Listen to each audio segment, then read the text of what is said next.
My desk is gone. It's a thing. We're getting used to it. Let's move on. What's up, socials? Happy Savvy Tuesday. Today I want to talk to you about a story I was telling somebody recently about getting started and what they should do to get their first client.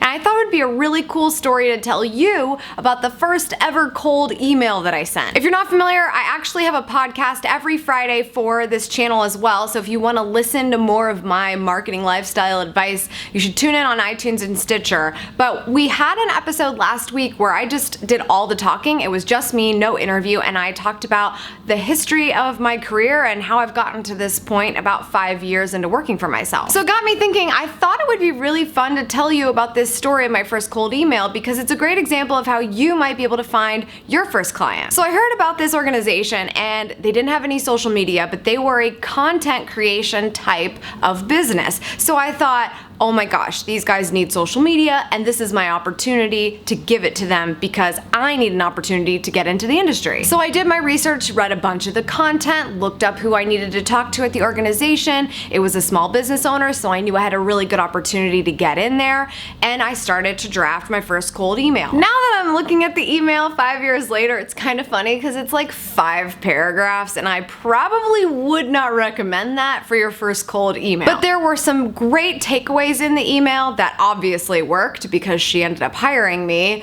that you can take if you have not reached out to somebody or are thinking about doing your first cold outreach to a potential client. Paragraph 1, which probably should have been more like sentence 1, is me introducing myself and how I'm so excited for the launch of their new company and the things about the content that they were creating and the things that they're doing that I absolutely love. Very important takeaway is to get specific. That first paragraph or sentence or whatever is your opportunity to show this is not a canned email that you're sending out to a bunch of people. Be very specific about the fact that you are addressing this person and this person only by citing examples. Second paragraph was about how we know each other. It could be a total 6 degrees of Kevin Bacon situation. It doesn't matter. Find a way that you are relatable to them. In this situation, we had mutual friends. So we could have totally been introduced to each other at some point. I just decided to take it on myself. You could actually ask for the introduction for those mutual friends if you find that there's a situation there.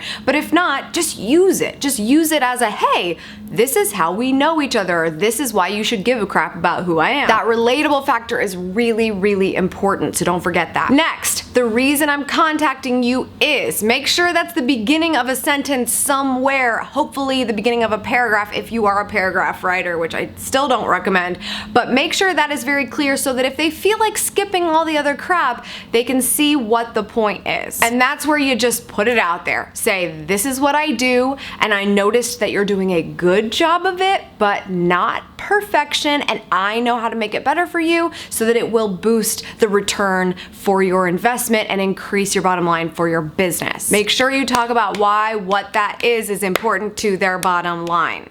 Okay? The rest of this email talked about why I'm qualified for this conversation in the first place. Now, in the beginning, it's really tough to make that argument because you're still trying to tell yourself that you're qualified to have the conversation. So I talk about what my experience is, although fairly personal at that point, how familiar I am with the tools, and why they should talk to me about doing it for them. Biggest piece of this email was the fact that I was offering my services for free because I knew they didn't have a budget for it and I had no experience at this time. There will be people that advise you to do that. There will be people that advise you not to do that. For me, this was very successful because it was my first client. There was no barrier to entry because I wasn't charging anything, and I already knew I wanted to do the project because I was the one that sent the email. So I knew I'd be excited to do it every day even without compensation because this is what was going to build my portfolio to begin charging later. My second client and thereon, they paid.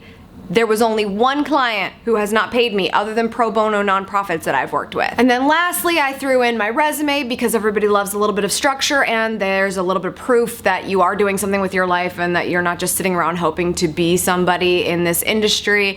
And also, call to action. Make sure they know when they're done reading this email and saying, yes, I want you to work for me for free or for a low price or whatever your price actually is, what is my next step so that I cannot just let this email sit in my inbox? What is a good time for us to talk by phone or over coffee? Ask that question, because if you don't leave that out and just say, hey, just let me know what you think, would love your thoughts, blah, blah, blah, it's not going to get a response. So that's the story of my first successful cold email that got my first client. Of course, I wasn't charging, so it was very successful, but it was still a client that I worked with for a year and a half, led to a lot of other projects. She sponsored me to go to a conference, and I got a lot of great opportunities out of that. A lot of people are asking me what they should be doing in the beginning to get experience, and that's what I did. So if you don't like that answer, sorry.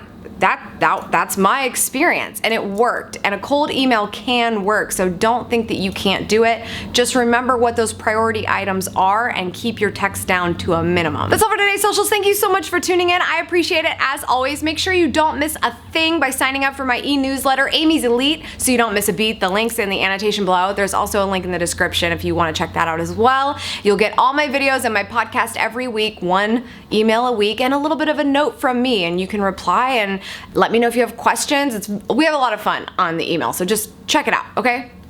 Just do it. Just do it, okay? I will be back tomorrow for Sexy Wednesday, and I hope to see you then.